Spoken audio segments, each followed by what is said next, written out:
Muy buenas lunas. Yo soy Enari Darklore y te doy la bienvenida a Churiqua.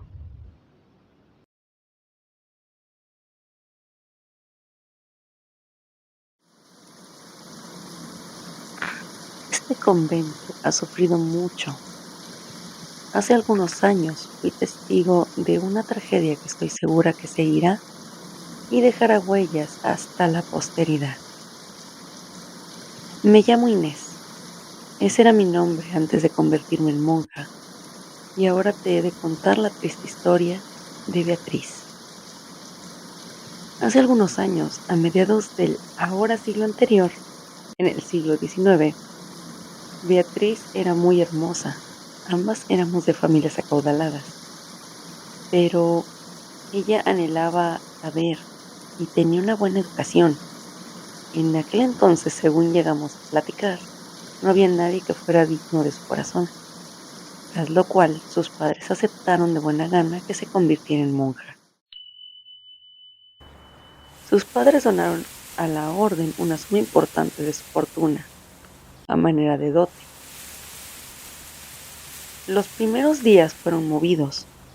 Nos conocimos puesto que entramos el mismo día a servir a Dios. Poco a poco nos hicimos de la rutina, limpieza, rezos, misas.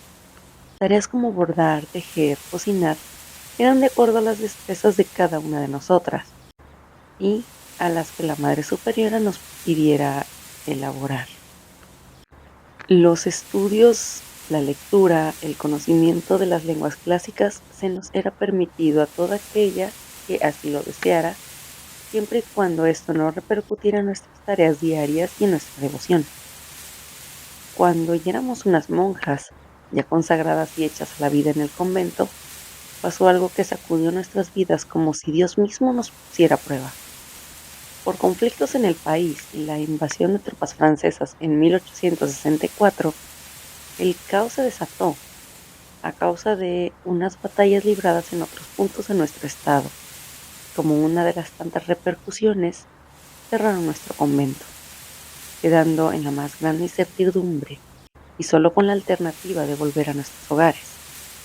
Algunas hermanas lograron escapar y refugiarse en otros conventos de forma temporal o incluso mudarse a otros conventos en otras ciudades, aunque en los traslados corrían riesgo de ser interceptadas por las tropas francesas.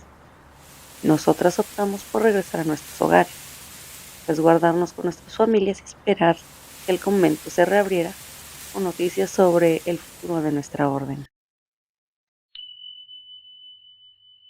Al llegar Beatriz, se encontró con algo inverosímil. Su madre había muerto. Su padre se encontraba en la ruina y muy enfermo, usando el dinero que le quedaba para mantenerse, pagar los gastos del galeno que lo atendía y para comida. Cuando Beatriz llegó, se dedicó de lleno a cuidarlo, dándole una alegría al verla y tenerla consigo hasta que fuera hora de que se reuniera con Dios. El dinero que quedaba apenas era suficiente para comer. De alguna forma, habíamos sido instruidas a adaptarnos a la austeridad, pero al no tener dinero suficiente para un entierro digno, pidió dinero prestado y al no encontrar forma alguna, hipotecó la casa. Después de todo, solo le pedía a Dios que el convento reabriera justo a tiempo, ya que sabía que apenas alcanzaba el dinero que quedaba para subsistir un tiempo. Una noche, tocaron a la puerta, de forma desesperada. Era un hombre, un francés, pidiendo auxilio, vociferando en volumen bajo, con acento francés. ¡Oh, el amor de Dios! Estoy herido. ¡Ayuda!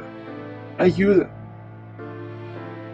Ella dudó por un instante, pero recordó sus votos, y que, sin importar el origen, había que ayudar al necesitado.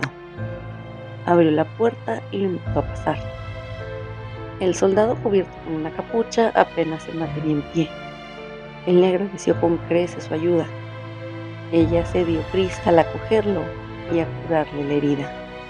Tomó su uniforme y se dedicó a cuidar de él, a coser su uniforme y a darle de comer.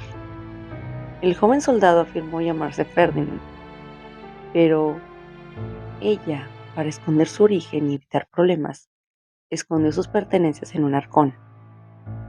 Le exigió no hablar en caso de que alguien llegase a la casa, que si deseaba quedarse allí aceptara llamarse Fernando. Él aceptó de buena gana. Se quedó con ella y poco a poco se fueron acercando. Ambos habían sido una vela encendida en la oscuridad de sus vidas para el otro. Platicaban de temas variados. Incluso una vez, recuperado, insistió en quedarse una temporada más con ella. Él consiguió que el corazón de Beatriz titubeara. Al fin, un hombre era digno de él. Incluso se dispuso a ello, a dejar su vocación religiosa atrás. Fernando se comunicaba por cartas que dejaba a Beatriz en su nombre y recogía ahí mismo para sus superiores, donde afirmaba que se encontraba con vida pero escondido, espera de órdenes. Por desgracia, ya en noviembre de 1866, todo se desplomó. Las tropas francesas se debían retirar. Beatriz quería irse con él, pero Fernando la detuvo. Dijo que debían ser cautelosos y que él debía irse, pero que buscaría una forma de volver con ella, que mientras siguiera con su vida, pero siempre dispuesta y lista para irse con él.